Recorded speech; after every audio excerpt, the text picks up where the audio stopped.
জাতীয় নির্বাচনের পর স্থানীয় নির্বাচনে কৌশল হিসেবে আওয়ামী লীগ দলীয় প্রতীক দেয়নি। দলীয় সিদ্ধান্তের অবাধ্য হয়ে বেশ কয়েকটি উপজেলায় এমপি মন্ত্রীদের স্বজনরা প্রার্থী হওয়ার ব্যাপারটি নিয়ে অস্বস্তি আছে আওয়ামী লীগেও।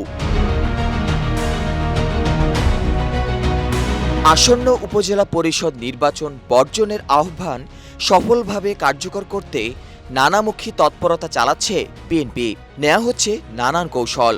ভোটারদের ভোটদানে নিরুৎসাহিত করতে শান্তিপূর্ণ পন্থায় গণসংযোগ ও লিফলেট বিতরণ অব্যাহত রেখেছে দলটি। সারা দেশে ইতোমধ্যে ৫ লাখ লিফলেট বিতরণ করা হয়েছে। এছাড়া ভোট বর্জনের আহ্বান জানিয়ে সাংগঠনিক টিম জেলা উপজেলায় করছে কর্মী সভা। দলটির লক্ষ্য যতটা সম্ভব কেন্দ্রে ভোটার উপস্থিতি কমানো। এরই অংশ হিসেবে সাংগঠনিক জেলার মাধ্যমে নেতাকর্মী ও সমর্থকদের ভোট কেন্দ্রে না যাওয়ার জন্য নির্দেশনা দেওয়া হয়েছে। এমনকি তাদের আত্মীয় স্বজন যাতে কেন্দ্রে না যান তা নিশ্চিত করতে বলা হয়েছে। সংশ্লিষ্ট সূত্রে এসব তথ্য জানা গেছে।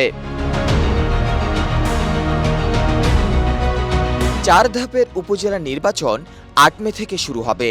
দ্বাদশ জাতীয় সংসদ নির্বাচনের মতো আসন্ন উপজেলা পরিষদ নির্বাচনও বর্জনের সিদ্ধান্ত নিয়েছে বিএনপি।